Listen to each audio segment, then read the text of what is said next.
So welcome everyone. I'm really excited to be launching the 2021 APG Awards. Thank you so much for joining us. Just to let you know, we're recording the session. So actually, if any of your colleagues miss it, they will be able to catch up afterwards. The first thing to do is to thank our very generous sponsors. So Google, Pinterest, Denise Williams, Davis McCurr, WARC and ITV, who are not only helping us obviously with the sponsorship, but have always been very, very enthusiastic sponsors of the awards. So we thank them very much for that. Let me tell you about the agenda for today. We're going to be moving at a swift pace. I'll start off with a very brief introduction, and then I'll hand over to our esteemed chair of judges, Charlie Snow, who will give a brief description of the awards and the kind of entries we're looking for. Then he'll hand on to Michael Lee, who is the chair of our shortlisting panel, to talk a little bit about what will get you shortlisted and the panel itself. And then we're going to hear from Gareth Goodall and Bridget Angier, who both won big last time. Gold winners, special prize winners, and of course the Grand Prix winner. And then we'll have a short amount of time at the end for any questions. So please make a note of those or share them with Lexi as we go, and we can ask those and pick them up at the end. So let me just kick off with a brief introduction. I'm very much looking forward to seeing the entries that we get this year. Usually we're looking for interesting thinking, but in a context that doesn't much change. But of course, this year is a half and half year.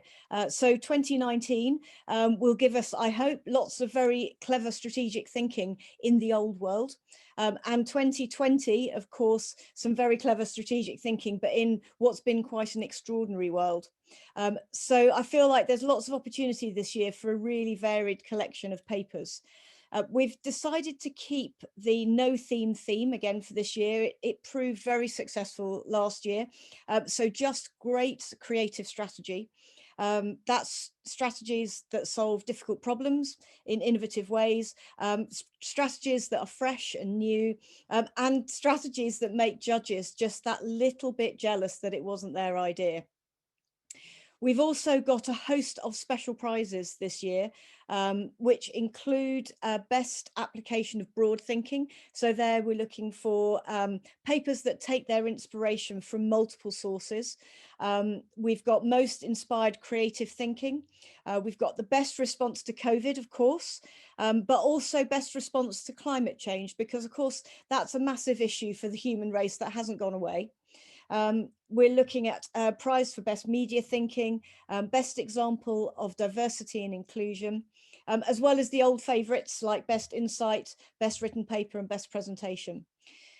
And we've also see the return this year of a very successful long-term thinking category. That's for campaigns that have been running for 5 years or more. It's a really important part, I think, of all our jobs as strategists, to look at how campaigns evolve over time. So we're very excited to continue that this year. And we'll also be actively encouraging international entries. So historically, we have received a number of international entries, and indeed they've won the Grand Prix on a number of occasions. But we're really hoping that this year we can get some more exciting, inspirational thinking from different continents. So I'm looking forward this year to what I hope might be the most eclectic set of entries that the APG Awards have ever seen. And with that, I'm going to hand over to Charlie Snow, who, as I said, is our chair of judges, to talk a little bit more about the theme and what he'll be looking for. Thanks so much, Vicky. I've never been described as esteemed before. That's very kind of you. But first off, could I say I'm absolutely thrilled to be invited to be chair of judges for this year's awards. I've got so much love and respect for this organization. It's played a critical part in my advertising career. I started off remembering, you know, it was an entrant, albeit in the last century, and then went on, you know, to be a committee member. I've been a judge. Last year, I became a teacher, with Sarah, we set up a planning fundamentals training course, which was just fantastic. And we had students from all around the world, and it was a really great step on for me personally, and so I couldn't be happier to take on this role. Also, I think it's would like to say, these are pretty testing and trying times for many people, and I think we've only really seen the real power of the APG under Sarah and Vicky's leadership in the last year, and the invaluable support that it's shown all of us in this, as Sarah said, the APG family. And it's been a great support for many. And I know that some people have found the last few months extremely difficult. But one of the good things that has come out of COVID, as my medical friends pronounce it, is that is really a full appreciation of what an amazing community this is, what a great job it is that we do, and how lucky many of us are to be part of it and to work in this industry and have the role that we do. So now coming on to the awards year, which is obviously when the community starts competing against each other, albeit, of course, in a very friendly and respectful plenary type way, which is what we want. I've always loved the structure of these awards. A written paper followed, if it's good enough, by a sharp presentation and a pretty rigorous Q&A. It's a deliberately exacting format because it really does ensure that it brings out the core skills required of us. And in my mind, it's not just about being brilliant, it's absolutely about selling your brilliance, both in the written word and in presentation, which, as we know, is key to our jobs in persuading people that our strategies are amazing and can create extraordinary things, which is obviously much needed in today's world. And I was thinking back to the last century when I was first entering these awards, and I was at a really rather unfashionable place. It was called Darcy, and a few of the people on the list of participants I know will remember it, of sort of Darcy, Macias, Benton and Bowles, and we weren't that cool, it has to be said. We did good work. We'd won the odd effectiveness award, but in all honesty, I think we were a bit chippy. We always saw ourselves as the underdogs against the sort of top quality serial winners and serial winner agencies that were out there. But that all changed for us in 1999 because we made a concerted effort to really go for the APG Awards. And I remember it well. Under the leadership of Max Burt, we identified the campaigns that we thought had the greatest possible chance of success. Someone took on the responsibility of writing that paper, and usually that was the person who'd devised that strategy, so had the most sort of passion and desire to talk about it and tell people about it. And then critically, that person shared how they were getting on and shared their progress with a broader team in order to get wider input. And I think this is a critical part of it for me. Even if you haven't got that support network, always consult other people. Ask them, sound them out on how they would describe the campaign, how they would describe the strategy, whether that's clients, partner agencies, journalists, other people who have particularly good with words, how they talk about it, how they describe it, because you might just find a killer phrase that helps you really distill it down, a way of describing it that you might never have used before. And I think that's particularly important in the world in which we're all operating at the moment, where we're all cut off from each other and apart from each other. Talk to other people, share what you're thinking and how you're planning it. People you trust, people you respect, because they will really help you in editing and editing. And I think that's the last thing I remember from entering it all those years ago. We tried incredibly hard. we edited, we crafted, and we crafted, and we were whipped into shape, although not literally. But we, and in the end, after, you know, really trying, we were lucky enough to win a few awards that year. And so if there's one message I can give you from that experience, from Uncool Darcy, it's that genuinely anyone can win. You can win if you really put in the effort. But you will know from reading past papers and entering yourself, the quality is very high. You've really got to put in the effort and put in the hours to do it. And hopefully many people will find they have more hours in their day. I'm sure that, I know that's not true for the parents on screen, but for many others, there's a bit more opportunity now to really craft and take that on.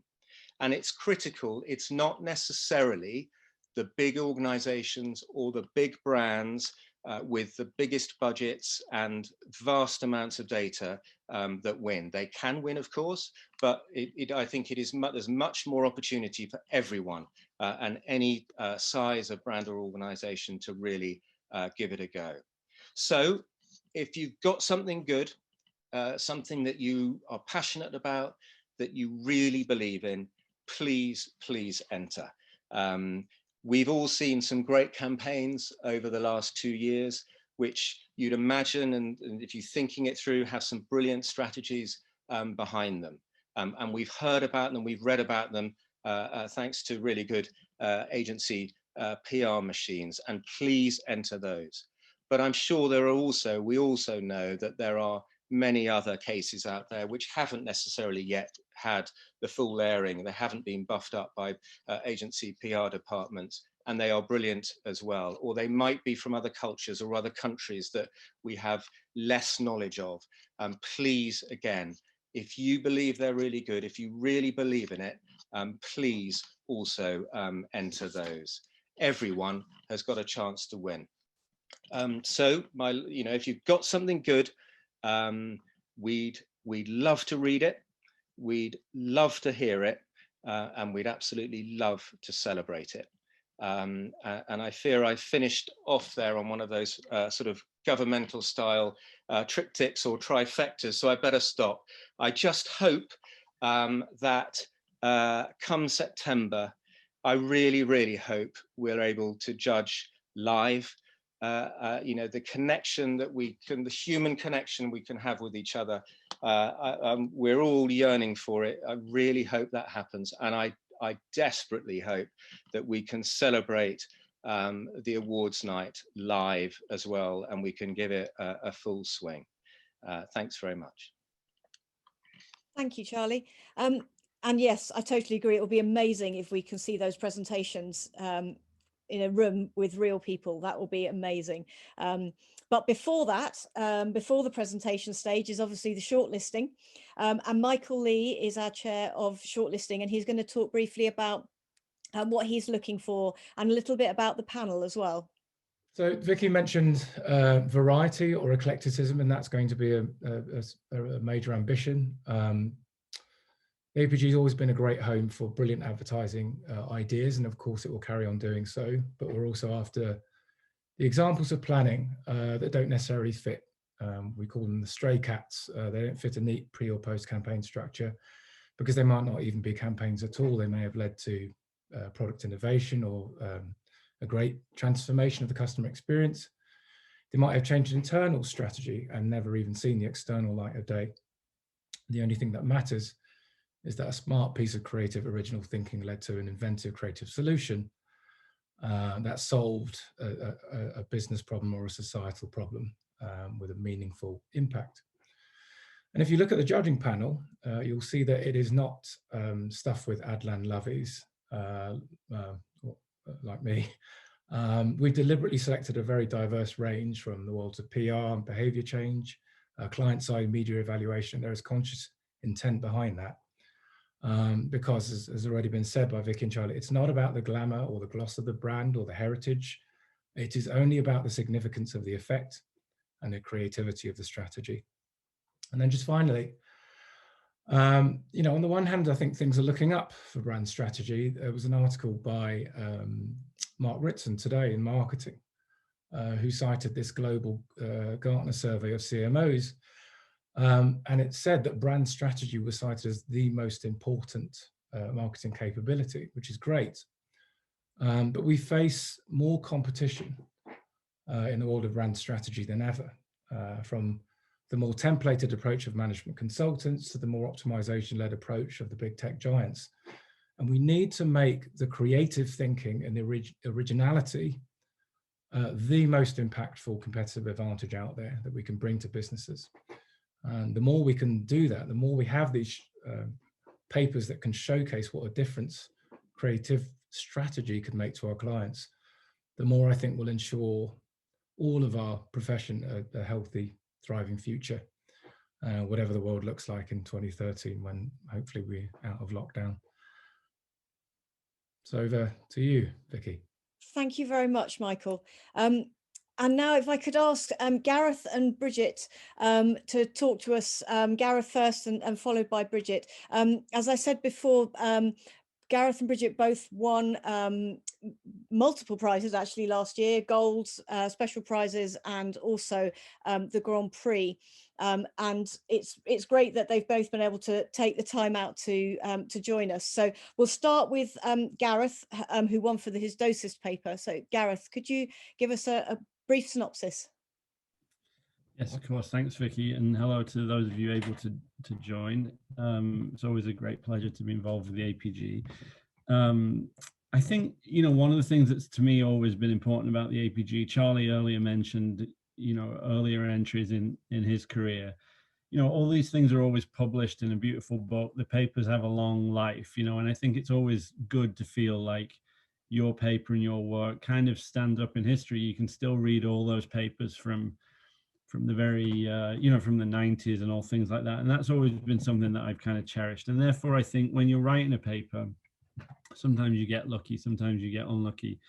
There is that element. But I think the main thing you can always just try and do is make sure you do justice to the work, and then it's kind of, then you just see what happens. So I think for me, when I wrote this paper and just trying to look at, how you win an APG award through the lens of this paper, it was important, I think, to sort of say, right, this is a paper that's about the cannabis industry.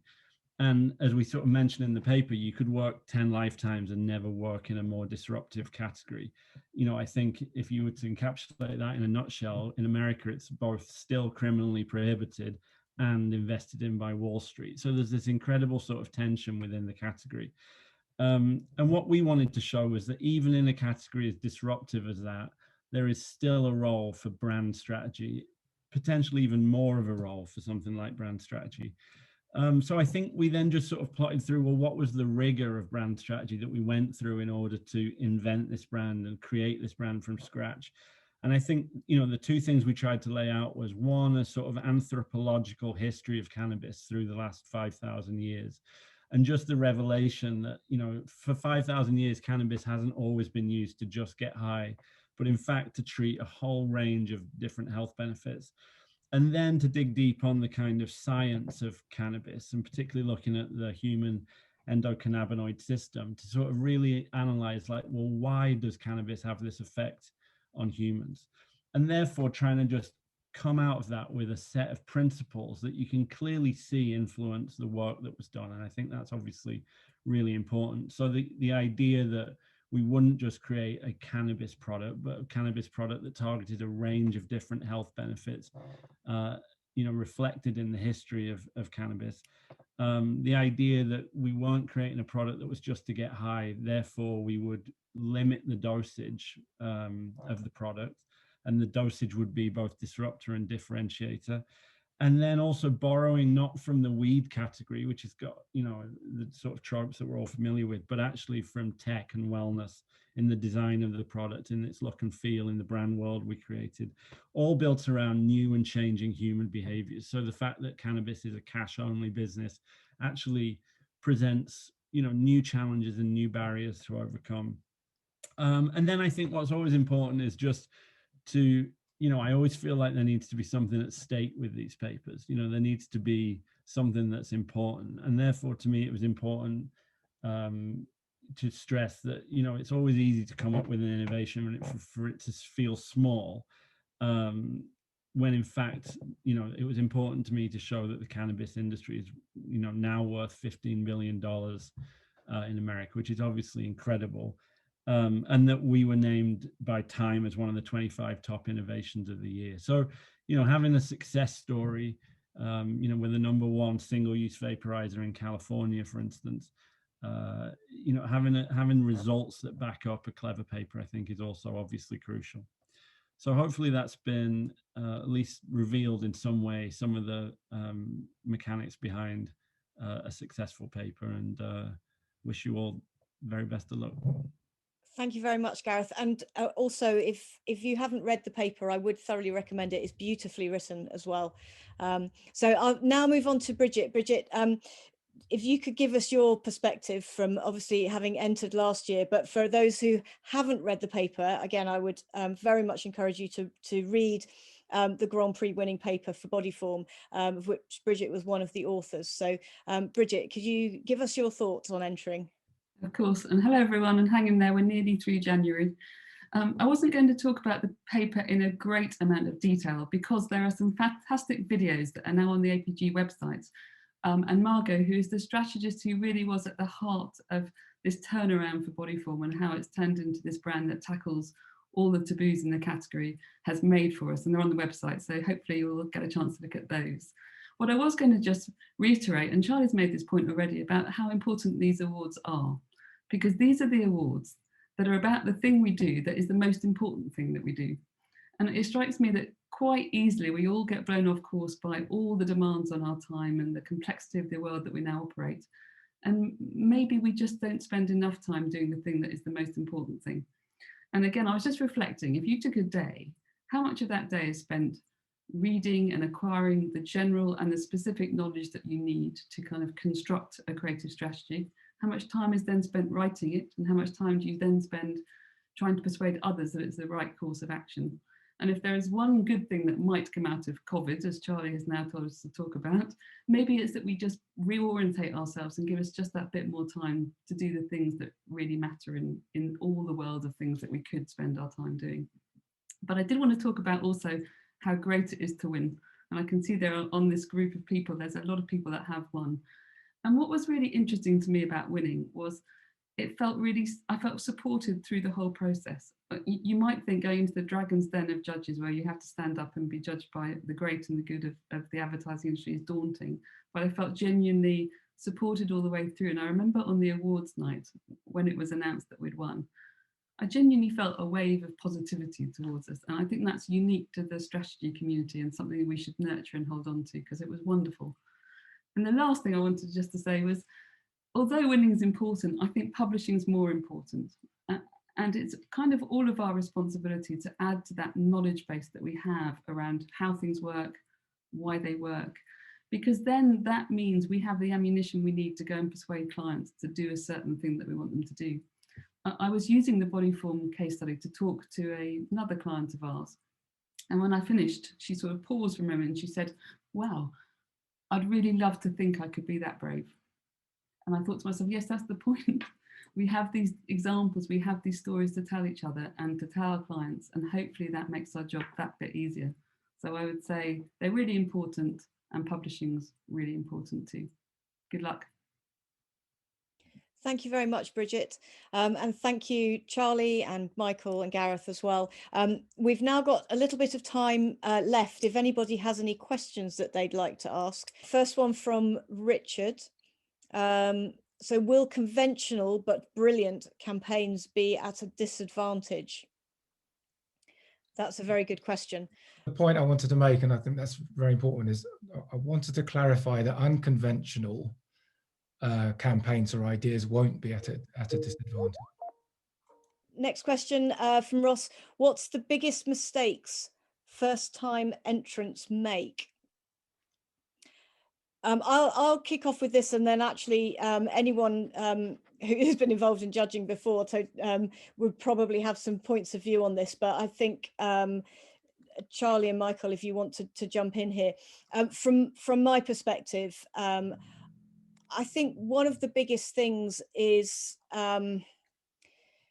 it's not thinking through the story clearly enough. So think about the impression that you want to make on the judges. It's very easy, because you're so close to the story yourself, that you almost assume that people know what the story is without having actually been as close to it as you have. So think about the story, get it down in the most succinct way that you possibly can, and then potentially ask someone else to have a look at it and check that it's all making sense and that it's clear, and to someone reading this afresh or being presented this afresh, that it's working as you intended it to work.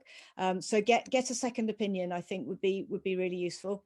Charlie, Michael, anything that you'd like to add? Yeah, I mean, I'd support that. I think I really liked Gareth's expression of, you've got to do it justice. I think, you know, there's nothing more frustrating than a brilliant strategy or brilliant campaign that's sloppily told or badly presented, or, you know, and I think it's about, for me, it's about not, you know, the mistake is not putting in the real care and attention and effort that is required. And, you know, that's where I would focus it, is plan it, work on it, keep working on it. You can make it better right up until the last minute. And I think that's where that for me is, and the other thing I'd say is don't think you've got to copy what's happened before. And I think a lot of people go, ooh, last year there were these really, you know, they presented it like this, or they wrote these stories like this. So don't feel you've got to do that at all. Do it in your way, how you describe things best, how you personally can bring it to life best, but really, you know, craft it and care about it. The only thing I would add is that I think sometimes feel that people feel as if they have to almost hype up the high stakes jeopardy that they were facing. I mean, this is a common challenge with a lot of papers. There is absolutely no need for that. You don't need to be in a situation where the brand is on its last legs and something crazy had to be done. So I think, you know, don't feel that you have to be in a dramatic situation to make the paper interesting or valuable or worthwhile.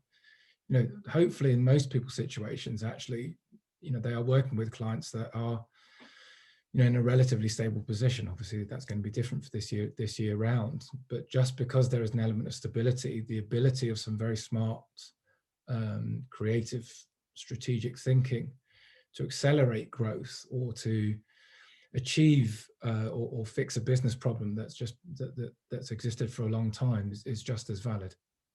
We've got another question here from Sheldon, which is a good one because it's talking about getting clients on board. So what's the best way to speak with clients about sharing the data needed for a submission?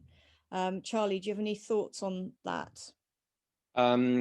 Involve them in the whole process, make them feel they're as much part of it as you. I would start early, as early as you can. If you're finding it's being blocked, I would lobby your senior management at your agency to make connections and demands as well. I think those are the sort of tactics that I'd employ on that if you were worried. And also, you know, if it's a confidentiality thing, there are obviously ways that you can present the data that respect that.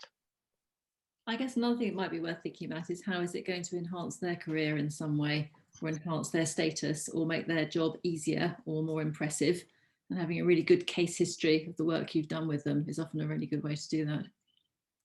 There's one more question coming, which I guess actually sort of relates in a way to getting data. But Ben, thank you. How important are effectiveness metrics or real world impact? I might just start here on the effectiveness metrics, because I think it's it's a topic that comes up quite frequently when we think about APG awards and effectiveness awards. These aren't effectiveness awards, as they're not straight effectiveness awards. We're looking at evidence of the success of a campaign, whatever that evidence looks like, not to go into huge detail, certainly not at the level of an IPA award, for example, for those familiar with that. But we're using the evidence of success really as a way of saying this strategy was powerful. So it's using enough evidence and enough data to reassure the judges that this very creative strategy was in fact a really good one to have chosen. So I think that's probably a good place to start. So it's important to show that it did work. But if you look at the scoring on the website, you'll also see the relative importance of different elements of the paper. And we are absolutely looking for a really creative strategy with a bit of evidence to demonstrate that it was the right one. Is it a requirement of entering that the case studies have to be available to be made public? Sarah, do you want to talk a little bit about copyright, etc.? Yes, absolutely. So any paper that you enter will end up, if it wins, on our site and potentially in the book. And any paper that you enter may well also be published on Walk, because we also publish all the best of those that didn't win. So you have a double chance of getting in the public domain with these awards. But you do need to clear all of the content and the data in advance with your client or with the agency, because once you've entered your paper, the copyright passes to us so that we can publish it as APG.